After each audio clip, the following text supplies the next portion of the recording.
1987, the Hamas was born, and 2006 elections, they won in Gaza, and they threw out the PLO. And the Palestinians elected them. And Palestinians then 1 year elected. later, they but killed they are not the every representatives of the opposition. Palestinians. So They are now, not? the representatives of the Palestinians, they are a terrorist organization. I would not call them a militant organization. They are a terrorist organization because they thrive. Why do people allow them to operate from a hospital and a mosque? Because they are having a gun with them. Is that the only reason? One Do you is think that. they have The implicit second support is from the... that they come from the same stock. The blood is the same, the stock is the same, and you see, besides getting money and weapons, you see, anyone would get influenced if he sees a kind of a Robin Hood image, which some of them try and show. Robin Hood, or is it also Islam? I am reminded of this interview of Barkha Dutt.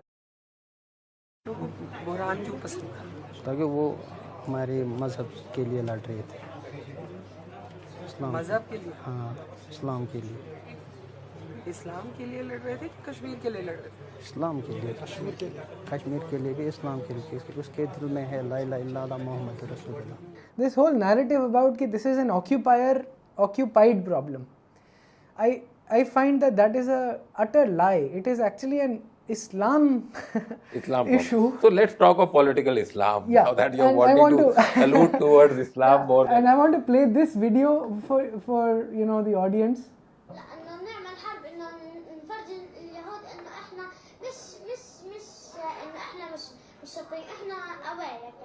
We are stronger than the Jews. We are here to prove that we are stronger than the Jews. Little girls ready to die for Palestine. We must defeat the Jews in war. الأقصى يعني إن فلسطين والأراضي كلها إلنا لأنهم بسبب كذبهم وانتهاكاتهم إنهم يقولون that their temple is under the Alaska mosques. They are lying. ولا مرة إنه يكون الهيكل تحت المسجد الأقصى. أنا أقرأ اللي هو I hate the Jews. بعلمونا إن You see, that kind of indoctrination happens. What do you do? I mean, so if this happens in Gaza and in West Bank, obviously these kids will become terrorists. It happens in Pakistan too. I have seen it with my own eyes. I went to my bank, Standard Chartered Bank, where my pay used to come, and we got talking to the girl who was handling my case. Very smart, educated, I think convent educated. And we got talking, and she says, "Sir, why the Indian army is persecuting the Muslims?" I said, "No, we are not. You are being wrongly informed." She says, "No, but you are always anti-Pakistan and this, that. We are also very strong because we have the nuclear weapon." She became very radical and very animated while we were just talking about banking. So the fact is that this is the narrative which the children have been peddled. This is the one they are growing up with. And if you saw the era of the stone pelters in the late 90s or the early 2000s, there were small babies who were espousing anti-India hate. You see, because they were being taught that, that was being spoken, that was being taught to them. And when there was a little bit of pushback from the paramilitary, and if any child would die, get injured, then they say Adi highlighted. You right? see, so why do they get the kids in the first place? Is actually to use them as fodder. The top leadership of Hamas with their families are residing abroad.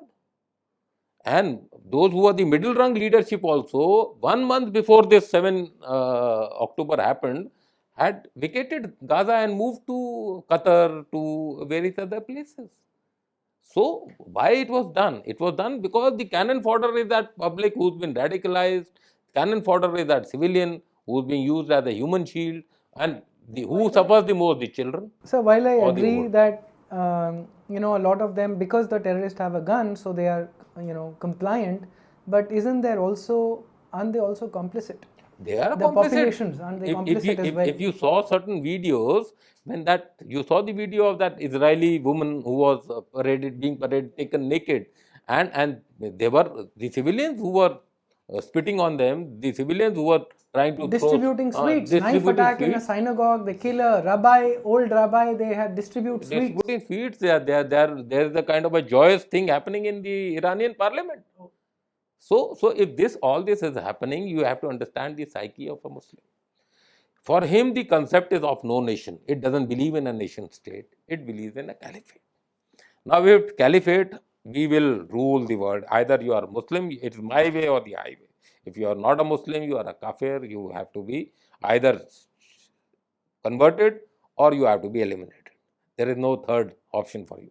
Now, if that is the kind of thing which you grow up with, now this will spawn hundreds of more kind of terrorists, because indoctrinated, they'll see the videos, they'll get radicalized, and there will be lone wolf attacks.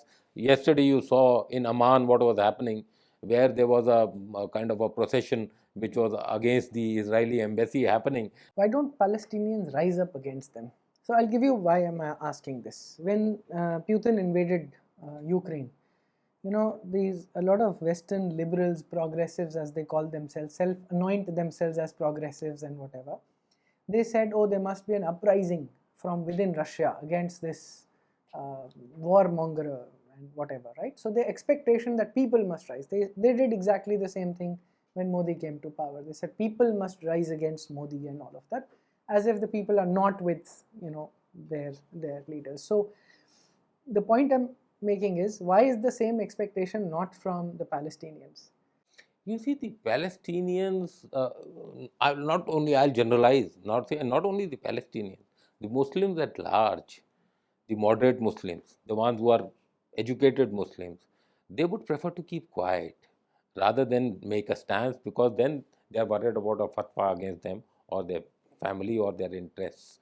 So they would rather remain quiet. It is only lately that you, on a TV debate, you will find a vibrant kind of a Muslim lady trying to take on the Maulvis or the Mullahs or the Dewan. They are But actually they are very not few. Muslims, sir. They will actually, yes, very few, Very but few. they almost are on the edge of, they actually end up being more Hindu than more Muslim. But the fact is, at least you see something. Huh, 5 years within back them. in India, there was no way Nobody. that anyone would put. So the Palestinians, you see what Kashmiris do.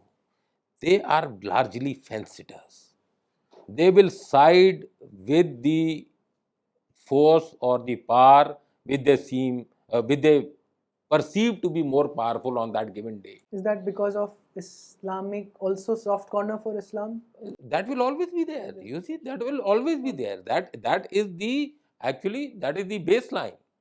You see, religion before a nation, religion before anything else. So if religion, so Islam, that is a given.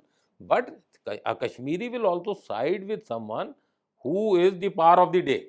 If post Article 370, it is the center which is more powerful, or it is the governor who is more powerful, or the security forces have an upper hand. They will be all that kind of thing. But also, you see, it is not only just that they will side. It is also that whatever support they were getting, whether it was ideological from Pakistan, whether it was from the Hurriyat which was coming from the top leadership, and whether it was funding or the finances which were coming in, whether it was fake FICN which was flowing in from Pakistan, and the fake 500 rupee note being given to a stone pelter to throw stone and then merge with the.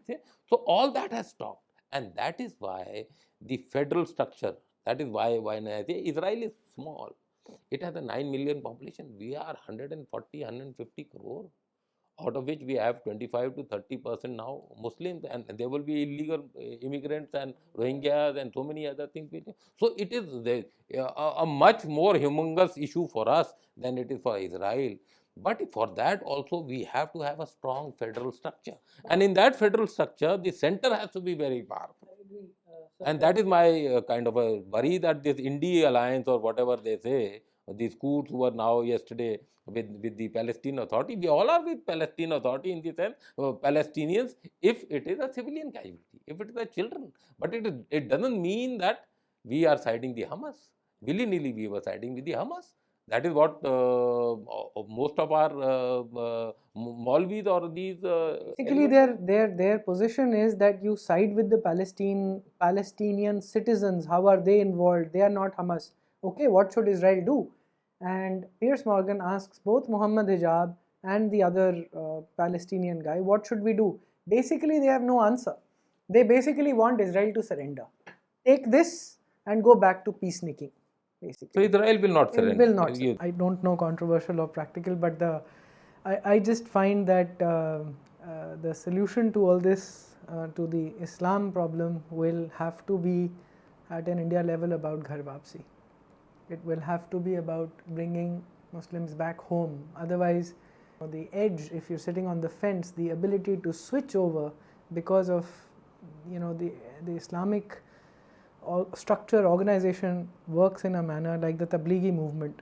It hard converted all soft Muslims who were Muslims in name only, but all Hindus by their living tradition in Mewat over to hardline Muslims. What we saw in Nu and other places right now with the Bajrang Dal, Ram Navami is terrible. So that's my view, and soon I'm hoping to talk about it large scale. I would say it is a utopian kind of a thing. You think, I have spoken to many Muslims on this, not only in the Kashmir Valley, but also Punchi Musalmans, Rajouri, that area which is this side of the Pir Panjal, where they all converted. When some of them pre-partition, some of them post-partition, because of they found that the minorities get a little more extra dole or status in Kashmir, so it is better to be that. So when you sit down and talk to them, they say, "Saab, we'll side with India. We are nationalistic, but don't ask us to convert or do a Ghar Wapsi." And they are not the virulent form of Islamic kind of a populace. They are the moderate or someone who has traditionally sided Gujjar population or something. So I don't think so that is possible. So if we have to safeguard our interests, we have to draw a balance, and we have to ensure that the Muslims, which are Indian Muslims, modernize at a much faster pace and assimilate with the mainstream of the country. Dropping off all this kafirhood and pan-Islamism will have to go down in their has to go down, and that can go down, because you see, a Muslim who's a clean-shaven Muslim, if that percentage increases in India, if a Biduri doesn't start calling Danish Ali a terrorist, then these kind of things so there has to be a kind of there will be a RSS or there will be a Bajrang Dal, but besides that, the larger picture, which I think under the present government, I haven't seen our Prime Minister giving even one anti-Muslim kind of a statement. He's always sabka saath, sabka vikas. He is, of course, always accused. He will be accused, you see, but I think he is the only one, he and people like Yogi and Hemanta Sharma, who are our last hope. If you do not bring them back into power in by 24, 29, or the foreseeable future, I would say, there is going to be a problem.